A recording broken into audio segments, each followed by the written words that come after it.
नमस्ते दोस्तों। आज सुनिए हिंदी की जानी मानी लेखिका मेहरुन्निसा परवेज जी की लिखी हुई कहानी पासंग। तो शुरू करते हैं कहानी। आज सुबह से ही बड़ी उमस थी। हवा बंद सी थी, पत्ते तक जरा नहीं हिल रहे थे। पंडुक पक्षी की आवाज़ सारे सूने वातावरण में गूंज रही थी। सुबह से ही पसीने की धार बहने लगी थी।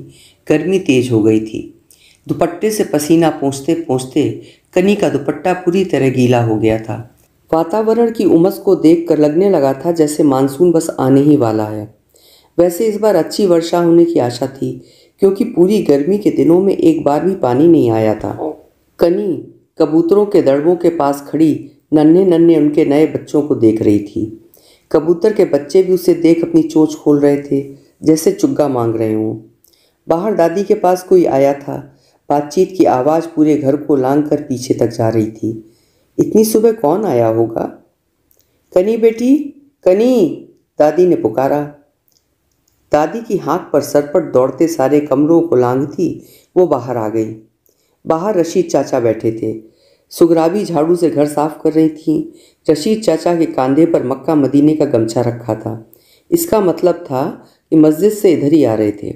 रशीद चाचा काफ़ी खुश लग रहे थे। एक लाल पुड़िया में सोने की वज्जटी रखी थी, उसे दादी को दिखा रहे थे।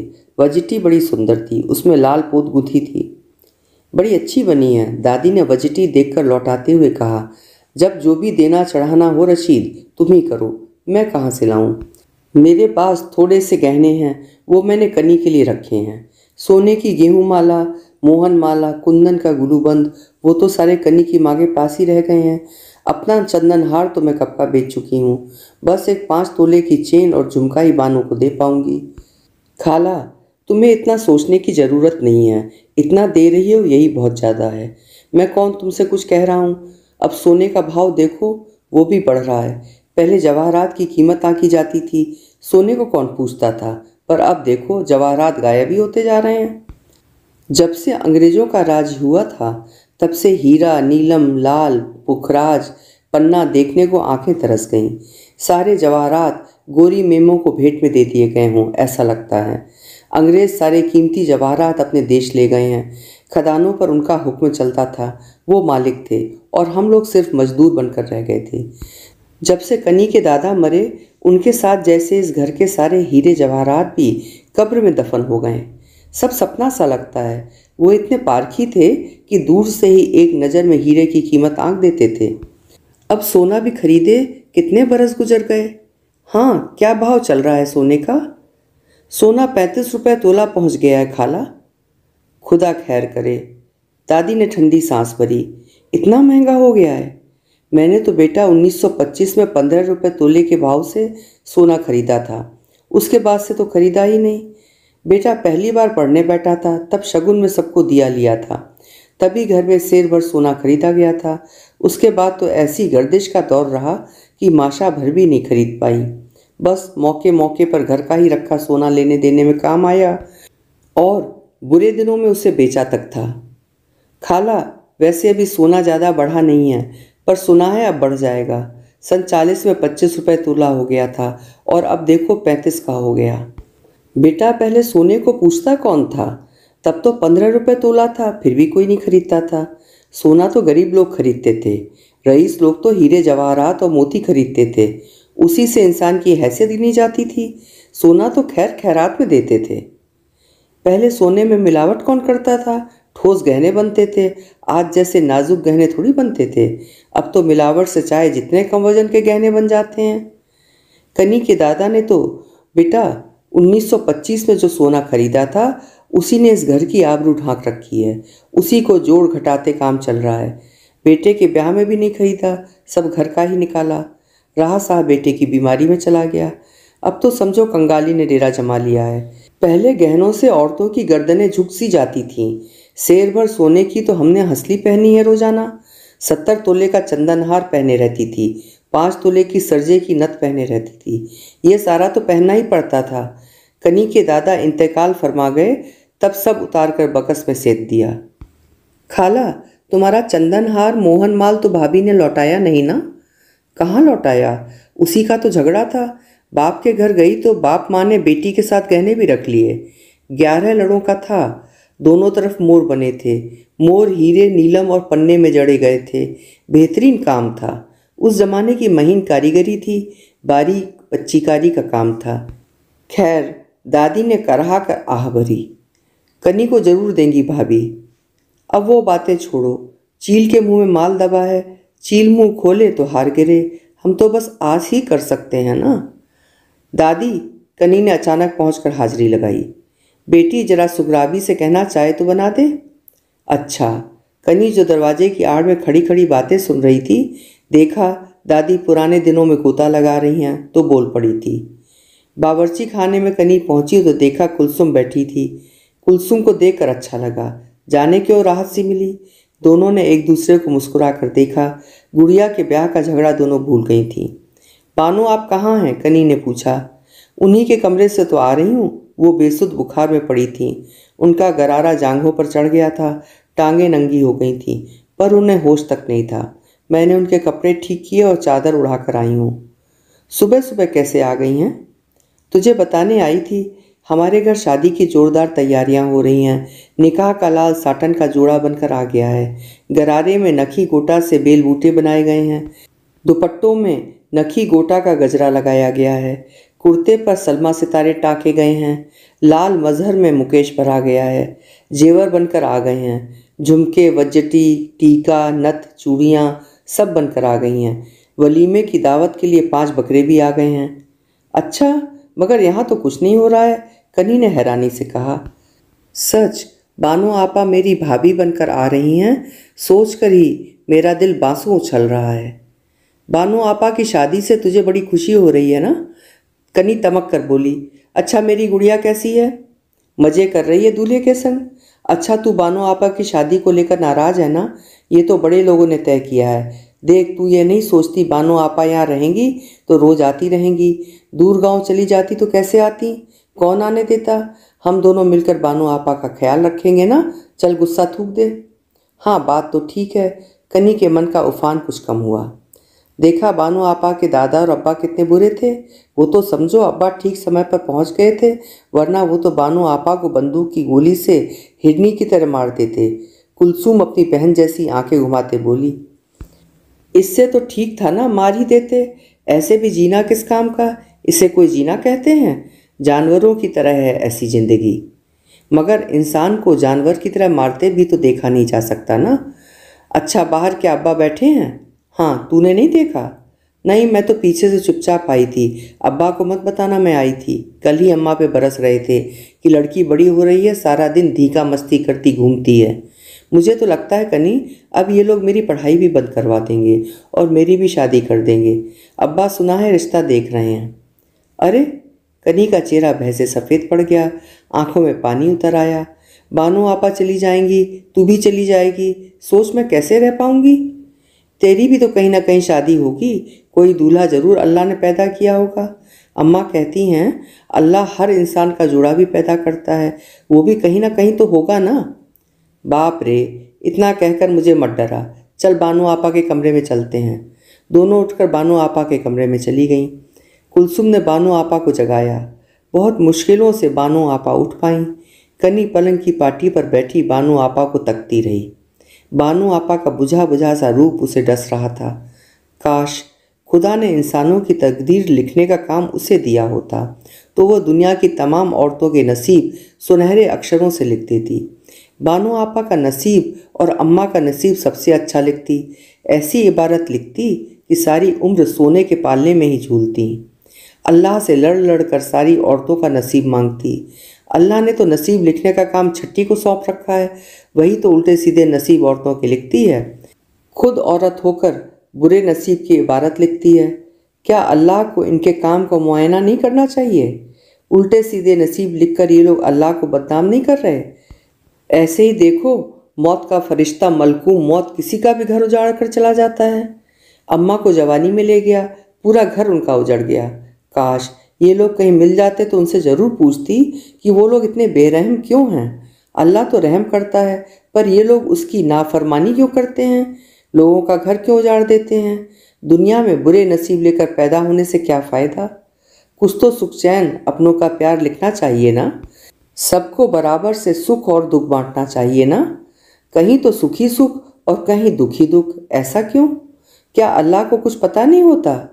दादी कहती हैं अल्लाह शबरात की रात पहले आसमान पर आते हैं और दुनिया के सारे बंदों की किस्मत का हिसाब किताब देखते हैं, पूरे बरस का दुख और सुख देते हैं। इसलिए बंदों को इस रात इबादत करके खुदा से मांगना चाहिए।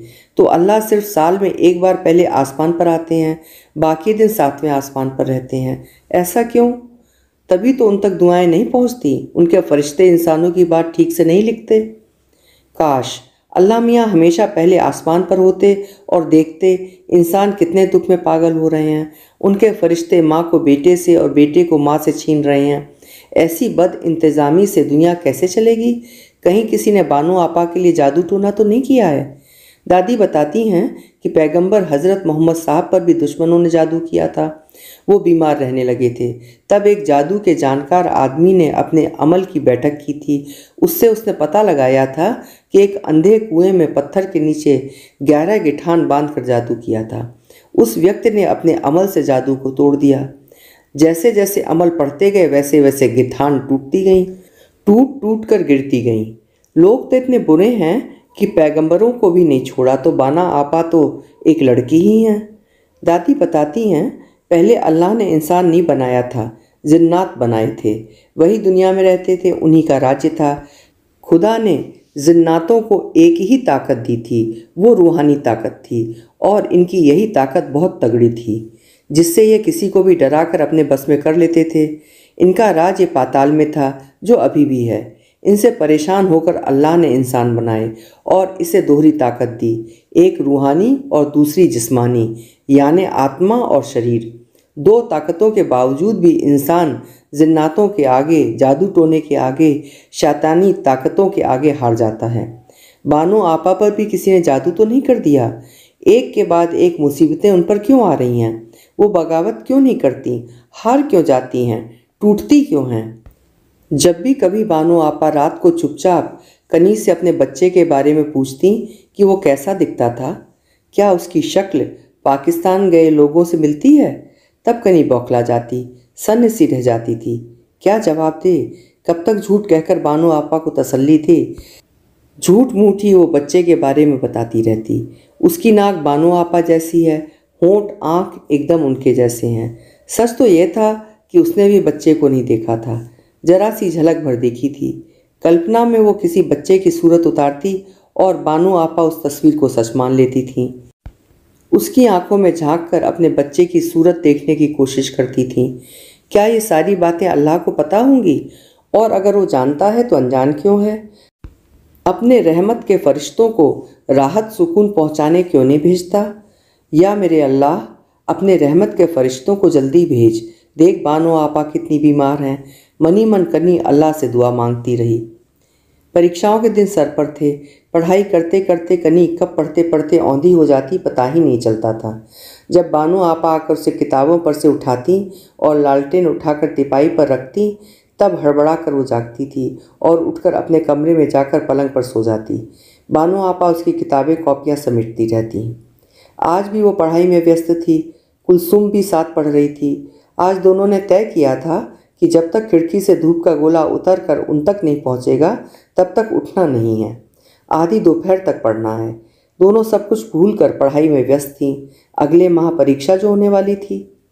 इतिहास की पुस्तक थी। उसमें एक पुराने महाराजा का चित्र छपा था जो देखने में काफ़ी मोटा और भद्दा था। उसकी बड़ी बड़ी मूछें भवों को छू रही थीं। वो महाराजा कम किसी रासलीला का मस्खरा ज़्यादा लग रहा था।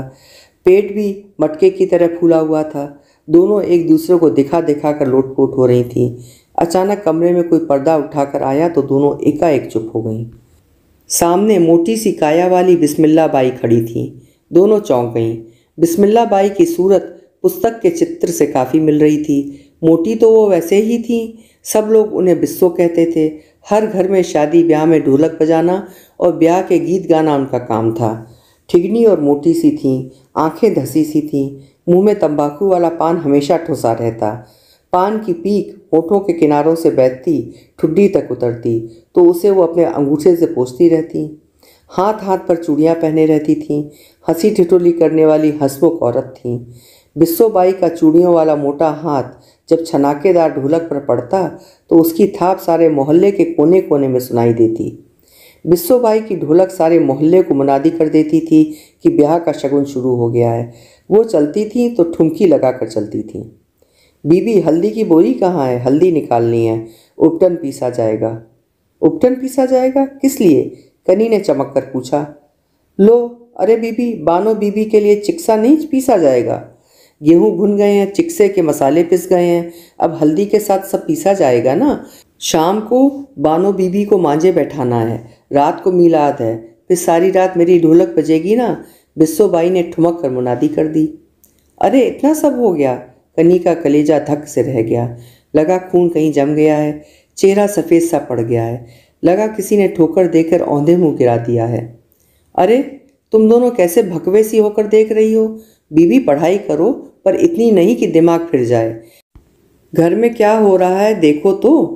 घर में कोई ब्याह खुशी होती है तो यूं चमगादड़ों की तरह मुंह नहीं लटकाते बीबी। बिस्सोबाई ने तुनक कर अपने मोटे शरीर को ठेला सा दिया था। इसकी तो बहन है, पर मेरी तो अब भाभी है, मैं क्यों चमगादड़ों सा मुंह लटकाऊं? बताओ कितनी हल्दी चाहिए? वो कोने में बोरी रखी है। कुलसुम प्रसन्नता से चहकती बोली। उसकी खुशी मन में नहीं समा रही थी। हाथ उठाकर हल्दी की बोरी का ठौर दिखाने लगी। कुलसुम पलंग से खड़े खड़े झट छलांग लगाकर कूदी और अंधेरे कोने में रखी हल्दी की बोरी को घसीट कर सामने कर दी। बिस्सोबाई ने बोरी का बंधा मुंह खोला और बड़े से पीतल के कुंडे में पलटकर आधी बोरी हल्दी भर कर ले गई। कनी पलंग पर ही बैठी रह गई। कुलसुम दौड़कर बाहर भाग गई थी। बाहर चक्की का नेग हो रहा था। कनी के मन पर गहरी ठेस सी लगी थी। लगा शरीर बेजान ठिया बनकर रह गया है। बिस्सोबाई चक्की पर बैठ गई थी। उनके सर पर नई पीली चुनरी उड़ा दी गई थी। नेक का सामान नई पीतल की थाली में दे दिया गया था। थाली में बिस्सोबाई के लिए बनारसी साड़ी, चांदी की बिछिया, चूड़ियाँ, काली पोट 51 रुपये रख दिए गए थे। नेक लेकर बिस्सोबाई ने चकिया घुमाई और शगुन का गीत शुरू किया। ढोलक के साथ गीत के बोल घर के कोने कोने में गूंजने लगे। घर की दीवारों पर उनकी रिदम थिरकने लगी। सबके चेहरों पर उमंग उत्साह की रंगत दौड़ने लगी। चक्की पर पिसते चिक्सा की सौंधी महक चारों ओर उड़ उड़ कर छाने लगी। घर के बोझल वातावरण में मस्ती तरंग उतरने लगी। चिक्से के उपटन में जड़ी बूटियां तथा संदल और खस की जड़ें पीसी जा रही थीं। उसकी सुगंध घर से गलियों में उतर कर ब्याह की मुनादी कर रही थी। बिस्सोबाई के शगुन के गीतों ने सूखे बूढ़े चेहरों को भी हरियाली में बदल दिया था। बरसों बरसों बाद शगुन की नीलकंठी चिड़िया के फड़फड़ाते पंखों को किसी ने देखा था। सुरमई हवा की तरंग में डूबी चिड़ियों ने छत की मयालों पर बैठकर चकराई आंखों से घर के नए वातावरण को तका था। गीत के सुरों में बूंद बूंद करके मन का आवेग उतर आया था। बरसों से बारिश की सीलन के बाद जैसे सूरज की सेक मिली थी। थके चेहरे रौनकदार होकर दमकने लगे थे। ढोलक की थाप पर बिस्सोबाई के गाए बन्नी के बोलों में थके सूखे बंजर बेजान चेहरों पर बारिश की पहली फुहार का सुख भर दिया था। बूंदाबांदी से सूखे पत्तों से चेहरे हरे हो गए थे। बन्नी के बोल वहां बैठी औरतों के चेहरों को सुख दे रहे थे। बसंत जैसे हर मुख पर खिलखिला उठा था। बुलबुल जैसे आंगन में उतर आई थी और उसकी कुहुक से पूरा वातावरण गुलजार हो उठा था। बूढ़े चेहरों पर भी जवानी की लुनाई लौट आई थी। आंखों में मीठे शहद भरे सपने जी उठे थे। आंखें अपलक सी खुली तकती रह गई थीं। सब ठगी सी मद से भरी बैठी थीं। बन्नी के गीत के बोल के साथ अपने मायके के आंगन में उतर गई थीं। बन्नी के गीत ढोलक पर सदियों से गाए जाते हैं। नन्ही बच्ची से लेकर बूढ़ी औरत तक इन बोलों को सुनकर जी उठती है। उनके मन में तरंगें उठने लगती हैं। लेकिन क्या बन्नी के ये मीठे बोल कभी जीवन में सत्य होते हैं? क्या कभी हकीकत में बदलते हैं? मीठे शहद से भरे जब वेदना के कड़वे जहर में बदल जाते हैं तो फिर औरत क्यों बन्नी गाती है? बन्नी के बोल के साथ क्यों अपने जीवन के सपनों का गठबंधन कर लेती है? औरत क्यों हमेशा अपने को निछावर करने के लिए और गठाने के लिए आतुर रहती है? बूढ़ी औरत जो खुद ठगी जाती है, फिर वो क्यों नई थिरकती बच्ची को थिरकने से रोक नहीं पाती है? खुद सुध-बुध क्यों खो देती है? माँ बनने के सुख के अलावा पुरुष से कभी कुछ नहीं मिला। युगों से खुद लुटती रही है और अपनी नई पीढ़ी को लुटने के लिए प्रेरित करती है। ऐसा क्यों? अल्लाह ने औरत को इतना नासमझ भाग्यहीन क्यों बनाया? इसलिए तो पुरुष कहता है कि औरत में अकल नहीं होती। अकल होती तो बलि का बकरा बनने को हमेशा आतुर क्यों रहती? बूढ़े सयाने जवान और नन्ही बच्चियां सब बैठी बन्नी के बोल के साथ तरंग में मस्त हो रही थीं। सब पर जैसे किसी ने अफीम की मस्ती छिड़क दी थी। सब सुहाग के लाल बोल की धमक के साथ कभी ना जी पाए अपने सपनों की ठंडी बावड़ी में उतर गई थीं। बावड़ी में उतरकर और छपक छपक ठंडे पानी का मीठा सा आनंद ले रही थीं। ढोलक के गीत आंगन में बतासे सा मीठा स्वाद दे रहे थे। ढोलक की ठनक से पूरा घर गूंज रहा था। देखा आई टमटम की बहार, बन्ना मेरा मोटर से आया जी। बन्नी की दादी रोए जार जार, बन्ना मेरा मोटर से आया जी। बन्नी की बहना बड़ी नखरेदार, नेग में मांगे सोने का हार, बन्ना मेरा मोटर से आया जी। बन्नी को साजे 16 श्रृंगार, कोई बन्नी की दे नजरें उतार, बन्ना मेरा मोटर से आया जी। आम की टहनियों से छोटा सा मंडप बनाया गया। बीच में लकड़ी की चौकी रखी गई। चौकी के नीचे चावलों से भरा मुरादाबादी लोटा रखा गया था। बानू आपा को एक औरत हाथ पकड़कर कमरे से बाहर लाई। पीला हल्दी रंग का दुपट्टा ओढ़े बानू आपा आईं और चौकी पर बैठ गईं। बुखार से उठी कमजोर सी बानू आपा पीले रंग के गरारा कुर्ते और पीले दुपट्टे में बहुत सुंदर लग रही थीं। बानू आपा को मांझे बिठा दिया गया। सभी औरतें खुश थीं। बानू आपा जिंदगी के चक्रव्यूह में घिर गई थीं। कनी भी बाहर निकल कर आ गई थी और दरवाजे से टिकी उतरती सांझ में होते इस मांझे बैठाने के उत्सव को निहारती रही। देखते ही देखते 7 सुहागनों ने उठकर बानू आपा को चिक्सा लगाया, सर में चमेली का तेल डाला और उनके बालों को कंघी करके 5 फेटे की चोटी में गूंथा। बानू आपा की गोरी काया पीले रंग में रंग गई थी। उनकी पलकें नीचे झुकी थीं। बानू आपा एकदम अपरिचित सी लग रही थीं। थोड़ी देर बाद बानू आपा अपने कमरे में पहुंचा दी गईं। कनी दौड़कर उनके पास पहुंच गई और झट दरवाज़ा भीतर से बंद करके सांकल चढ़ा दी ताकि और कोई ना आ सके। बानू आपा अपने पीले दुपट्टे पर घिरे चिक्से के उपटन को फटकार रही थीं। कनी से आंखें मिली तो वो उदास सी हो गईं। उनकी आंखें भीग गईं। औरत की ज़िंदगी भी कोई ज़िंदगी है? एक दुख का साग खत्म नहीं होता कि उसे दूसरे के लिए तैयार होना पड़ता है। इंसान को अकेले भी रहने नहीं दिया जाता है। समाज रिश्ते उसे कैसे चारों ओर से घेरे रहते हैं। इससे तो अच्छा था मुझे कुआं बावड़ी में ढकेल देते। बानू आपा पलंग पर बैठी फूट फूट कर रो रही थी। भीतर के छुपे बंद नाले जैसे फूट कर बाहर आ गए थे और आंखों में बहने लगे थे। उनका विलाप कमरे की दीवारों तक को कपाने लगा। कनी दुखी आंखों से उन्हें देखती रही। बानू आपा कैसे उजाड़ बियाबान सुनसान वीरान जंगल की तरह हो गई थी। सूख कर कांटा रह गई थी। बुखार ने उन्हें कमज़ोर और बेदम सा कर दिया था। शरीर की एक एक हड्डी दिखने लगी थी। सारे दुखों ने एक साथ उन पर हमला कर दिया था। सूने अंधेरे रास्ते में भूत पिशाच इंसान को अकेला देख घेर लेते हैं, ऐसे ही दुख ने उन्हें दबोच रखा था। लोग कहते हैं अंधेरे के बाद उजाला आता है और रात के बाद दिन होता है, पर उसने तो बानू आपा के नसीब में कभी सवेरा होते नहीं देखा था। तो क्या दादी जितनी कहावतें बोलती हैं सब झूठी हैं? बानू आपा उस बदहवास चिड़िया की तरह बेहाल हो उठी थी जिसका बसेरा किसी ने उजाड़ दिया था और उसके अंडे कुचल दिए हों। जिंदगी इतनी बेरहम क्यों है? उसका कलेजा इतना सख्त क्यों है? उसे किसी पर रहम क्यों नहीं आता? कनी दुखी आंखों से रोती बानू आपा को देखती रही। काश वो कोई जादू जानती तो कितना अच्छा होता। झट से बानू आपा को मक्खी बनाकर कहीं छुपा देती, या फिर ऐसा होता कहीं से कोई लाल परी आ जाती और बानू आपा को उड़ाकर कहीं ले जाती। किस्से कहानियों में जैसा होता है ऐसा जिंदगी में क्यों नहीं होता? कहीं से कोई राजकुमार बचाने क्यों नहीं आता? कनी चुप उन्हें निहार रही थी। सांत्वना, दिलासा, उपदेश, धैर्य, राहत के लिए उसके पास एक शब्द नहीं था। उसे समझ नहीं आ रहा था कि कैसे अच्छे बोलों से सामने वाले को ढाढ़स बंधाया जाता है। जो खुद याचक की भूमिका में रहा हो, जिसने केवल जिंदगी में अंधेरा ही अंधेरा देखा हो, वो कैसे उजाले की और तसल्ली की बड़ी बड़ी बातें करे, खुशहाली पर कैसे दलीलें दे। दुखों को ही उसने अब तक देखा और महसूसा था। उपदेश, समझाइश तथा नीतिगत बातें तो वो लोग करते हैं जो खुद दलदल के बाहर सूखी जमीन पर खड़े होते हैं। दूर खड़ा व्यक्ति ही राय उपदेश देता है। कनी को तो आज तक खुद अपने जीवन के प्रश्नों के उत्तर नहीं मिले थे। दुखों को समझना बूझना तो आया ही नहीं, जब भी बानो आपा रोईं वो खुद रो पड़ी। उसने तो केवल बावड़ी में नीचे के लिए अंधेरे की तरफ उतरने के लिए सीढ़ियां देखी थीं। ऊपर आने का या वापसी का मार्ग तो जानती ही नहीं थी। उसने तो अपने को और बानो आपा को समय के हाथों नाचती कठपुतली की तरह ही देखा था। कठपुतली जो केवल नाचना भर जानती है, अपनी इच्छा से तो एक हाथ भी नहीं उठाना जानती। कनी दीवार से टिकी बानो आपा को मौन भयभीत सी होकर देखती रही। अब बानो आपा भी चली जाएंगी, वो एकदम अकेली रह जाएगी। अम्मा गईं, अब्बा की तो सूरत याद नहीं, बस दादी के बक्से में चांदी के छोटे से फ्रेम में जड़ी उनकी तस्वीर भर देखी थी। सब कहते थे, इसीलिए वो भी सोचती थी कि यही उसके अब्बा हैं। इसके ऊपर उनके लिए कोई एहसास नहीं जागता था। कनी अपनी रुलाई दाबे बाहर बगीचे में आ गई और बाहर आकर उसने जोर जोर से सांसें भरकर अपने को ठीक किया। आंगन में औरतें ढोलक पर बड़े अच्छे ब्याह के गीत गा रही थीं। कुछ औरतें रात की दावत के लिए चावल बीन रही थीं।